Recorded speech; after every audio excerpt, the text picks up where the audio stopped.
welcome all of you to Goa, and I request our esteemed speakers for the first session, Mr. Dilip Padgaonkar, the former editor of Times of India, and Mr. Dinesh Trivedi, Member of Parliament from the Trinamool, to join us this evening.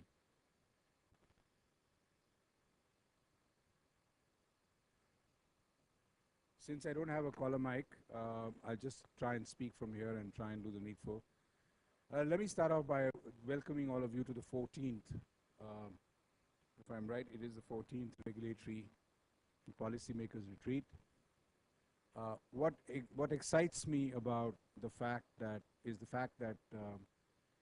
all of you have come here in spite of the weather, and I'm sure you all had a very joyful ride into Goa, all the bumps and whatever else. At least we had quite a few of them to wake us up just to make sure we're arriving. So the next 3 days till Sunday evening, we have a packed program, and the program is going to basically, I just want to go over some issues on housekeeping before I start off on my remarks. Basically, you will get a copy of the schedule, which I'm told, thanks to the rain, has just come, and it will be circulated while we speak. And I just want to share with you that the whole idea of this retreat is slightly different from every year. It's now not just about coming and listening to people and going away. It's all about, more about coming, listening, sharing, talking, exchanging ideas. If you want to set up a B2B meeting, we have a concierge desk which will do it for you. You want to meet a certain speaker, please feel free to do that, online, offline, whatever you like. I'm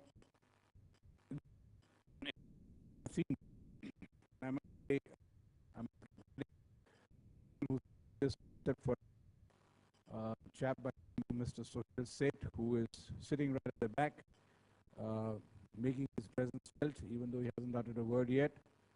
A man of joy, a man of wisdom, and this year's theme is democracy versus development. And I think it was a very interesting theme as it developed over a period of time, particularly when you live in the world's largest democracy in terms of sheer numbers of people. I think it's a great challenge. I'd like to basically take you through some of the thoughts of how this program has developed and what are we really going to be seeing over the next couple of days. The first is we're going to have plenary sessions where we talk about issues of interest to various people, various sections, not necessarily restricted to electricity, not necessarily restricted to oil and gas and energy issues. So those sessions give you a sense of the flavor of what the experts and the thought leaders are thinking at this point in time as we run through the history of the country. Also, it is something where we also have the opportunity of interacting with them, both offline, and you can perhaps even ask questions. I'm sure they'll invite the opportunity of asking questions and clarifications. The sessions are interspread with very intensive sessions on basically energy, and that's what this conference and policymakers are all about. There are a huge number of challenges, and in fact, I thought in the last couple of years that all the issues had been sorted out. 2012, electricity for all was sorted out, it was done. So in the run-up to that, 2010, 2011, we were very, very optimistic that it's all sorted out and everyone is being given an electricity connection. Of course, the skeptics said, so what if I have a connection, I don't have electricity, but that's fine. But today, in 2013, as there's a run-up for elections next year, there are a lot of issues which have come up. Some of you may be aware of, some you may not. The idea of this event is basically, if nothing else, to bring you up to speed with what everybody else is thinking and perhaps chalking out the way forward. The conference also has interspread elements of if I would like to call the word teasers, just like the one you saw on provoking your thoughts and basically provoking you into asking questions and wondering whether you need to clarify some points or not. I just run through some of the sessions we're looking at. Tomorrow we start off after the plenary. Why will the Electricity Act continue to fail to deliver to the consumer? In a very interesting session, the Electricity Act actually empowers large sections of the consumers, but why is it still failing almost exactly 10 years uh, after it has first passed? Then we have a session on fuel supply issues. We are obsessed with scams. Um, I think Gate was a big thing in America. We are now scam chos and scamsters and scam this and that. So everybody is a scamster. I mean, we become very skeptical and cynical. I would strongly suggest that we shouldn't do so, because I think this country and its people, if you look down the path of history, are truly amazing. And I think we need to be optimistic and not become cynical about everything and look for, hidden agendas behind every door. I think that is one mood we need to fight, and I would urge you to try here, starting off from here. Regulatory uncertainty, another very important subject.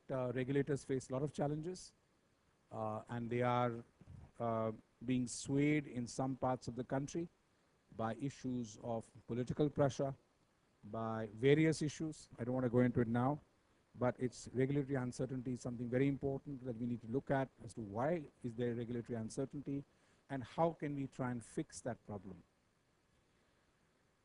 Then we have issues in hydro. When we planned this conference, we didn't know about, could never anticipate the disaster that took place in Uttarakhand. But I think this session will have perhaps a rethink on hydro projects, particularly in context of the fact that we have young mountains. The Himalayan mountains are pretty young, geologically speaking. The politics of energy and security of critical infrastructure. Um, so far, we've been lucky, unlike other countries, that our infrastructure is well protected, at least so I think. And perhaps we need to soup it up a little more. And so how do we move forward on that?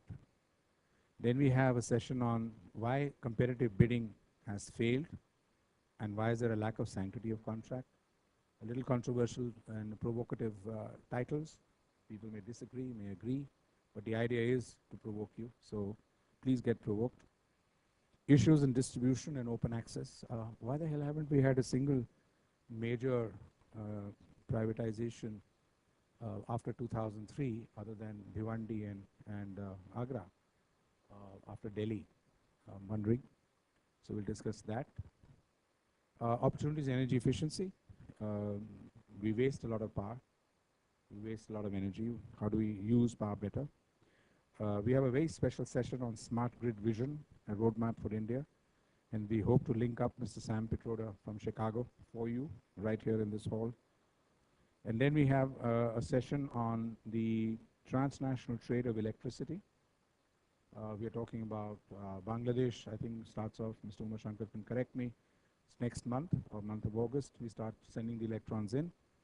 Pakistan, we're not very clear what they're up to, but that is also something which is being discussed, and we are joined here from Pakistan.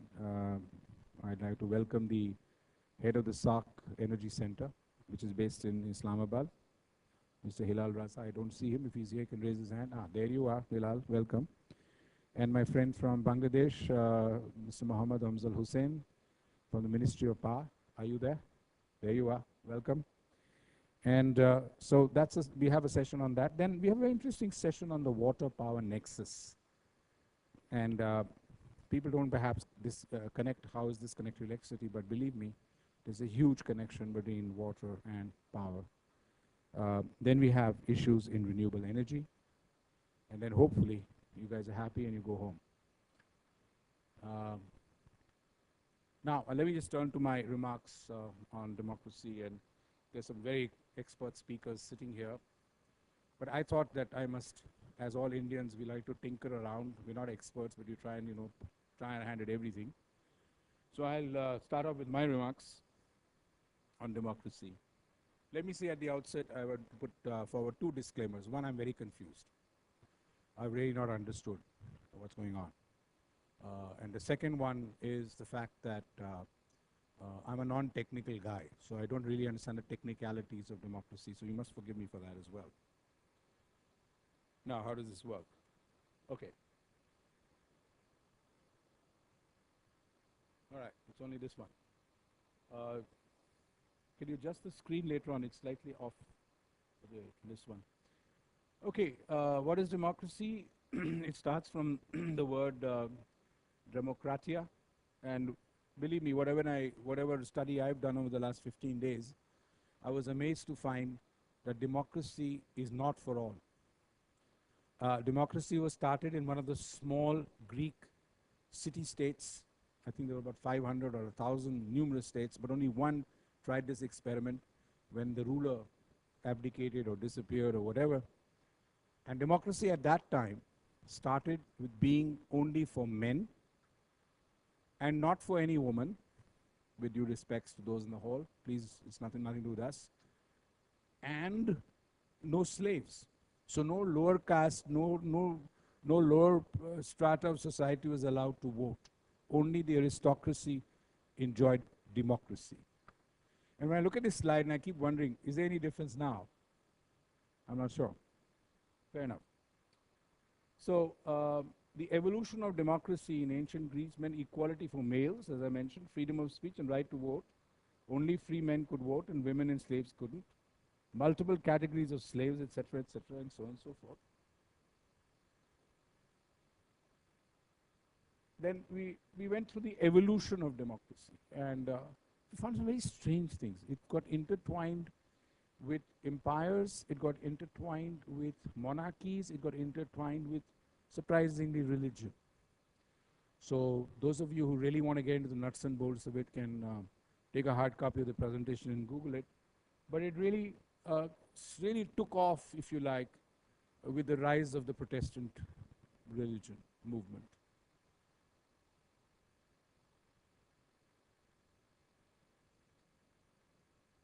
Volume. I hold this England and its laws dearer to my heart than any here. Gentlemen, if you would reduce me to a figurehead, a puppet king, manipulated by Parliament, how then would I serve my country? What manner of king would I be? I am persuaded, Your Majesty, that England must move forward to a more enlightened form of government, based upon a true representation of a free people. Such an institution is known as democracy, sir. Democracy, Mr. Cromwell, sir. Democracy, Mr. Cromwell, was a Greek drollery based on the foolish notion that there are extraordinary possibilities in very ordinary people. It is the ordinary people, my lord, who would most readily lay down their lives in defense of your realm. It is simply that, being ordinary, they would prefer to be asked and not told. You know, as I do, that even as we sit here, the Scots rebels are invading this land, and not an English song. Next slide. This is a narration of an actual situation where there was a fight between Parliament and the King, and the Parliament wanted democracy, and the King wasn't giving way. And there was a bargain to negotiate. A negotiation took place, and finally Parliament got sovereignty, and the monarchy lost its control over Parliament. A similar thing happened with the Catholic Church and the Protestant Church. The King never had control on the Catholic Church, but on the Protestant Church, the Church of New England, Church of England, also he gave up his control to some extent. We went through all this stuff, which I'm sure all of you have seen it, the Magna Carta, and the way the Westminster model of democracy developed, government developed. You had independent judiciary, you had the House of Lords as our Rajya Sabha, and then you had the House of Commons. And remember, this why I'm mentioning the House of Commons story is that it had to be integrated. The commoners had to be brought in because originally democracy was only for the House of Lords or the aristocrats. And then, of course, we moved on. Yes. Okay, the American Civil War did a lot to sort out slavery, although you had problems till the mid-60s, early 60s, when I think the first black lady got onto a bus. I think her name was Rosa, somebody or the other. And then now finally you have Barack Obama as the President of the United States. It's all connected to the upward movement, the bringing up of the commoners onto the mainstream of democracy. Yep. In India, we had a common movement, and I think the fight for independence brought a lot of people together from all stratas of life, socially, religious, color, language, all of them. And so this slide talks about that, and it also mentions that do we still have economic freedom to that extent? A point to ponder. Next. Now, Article 14, as we all know, is basically talking about the fact that everyone is equal and nobody can be given special treatment under the law. And then, of course, we have the beginning of our constitution, we the people of India, having solemnly resolved to constitute India into a sovereign, socialist, secular, democratic republic and to secure to all its citizens justice, liberty, and so on and so forth. Next. Challenges to democracy, quite a few. I'm just listing out a few things to just provoke you to think. On the one hand, you have education, employment, development, and on the other hand, you have caste, religion, language, and all of that stuff. I'm not saying this is right or that is right. I'm just leaving it to you to judge which side of the table you are on. Next. This is an interesting slide. It says all people are equal, but some are more equal than the others, as you have well established and understood. On land use, land access, which is a major problem for power companies and transmission companies and projects. I like this slide. It says, looks like you got the gold and we got the shaft. Land use agreement. So the shaft means is the punning is on the actual shaft, and also the poor chaps have got the short end of the stick. And this is invariably happens very often whenever you have land distribution issues for setting up projects. So you have the haves and have-nots. Basically, that's what he's talking about. Next. Challenges to democracy in the context of development. We picked up one from water. Can economic development result in bigger water problems and greater discontent among people? I think the next, or actually the real problem now, goes beyond power and energy. It is basically water. We have water wars, water disputes. We are fortunate, or I don't know if we are or not, we have an 800-year-old dispute in our own country on the Kaveri. So just to tell you how old these disputes are, we have pockets of this country where people who are economically well off live on the lower levels. Those who are poor are put right on top of the mountains. So every day they come down to buy their water from the rich, and the rich become richer. The poor remain where they are, if not getting poorer. I'm told there are parts of our country where girls from across the river are not married by guys on this side of the river because there's no canal system. So there's poverty on the other end, and they'll always remain poor. So there is all kinds of, the entire fabric is very, very complex and very, very interesting to those of you who are interested in understanding how the water and power nexus works, particularly in the context of agriculture and sustainable living. Yeah. Land acquisition, rehabilitation, resettlement practices widen the gap between have and have-nots are classic examples of people who have given their land, find 5 years later they were fools, they want it back because they're getting a much higher price. The whole debate on land acquisition, land rights, and of course, what is a fair price? Our own Land Acquisition Act, I think the act is being amended. Whether that really meets the aspirations of those who are giving up their lands for development. And I would like to, during the conference, share with you a story on how a power plant was developing in one part of the country and how a family was displaced. We actually wrote a play on it, which talks about the fact that there's a complete disconnect between those who are being rehabbed in the national interest and then what happens to them thereafter. Once the job is done, land is acquired, project is up, nobody cares a damn about them. And so they keep wondering what have they given up their land for? And they're not a part of the so-called developmental process. It's very interesting. Okay. So can we have development in a democratic way? And that's the question I leave open to you, ladies and gentlemen. Socially inclusive and environmentally sustainable growth is what we all look for. And we hope as not just citizens of India, but citizens of the world, whether we can achieve this. Thank you. And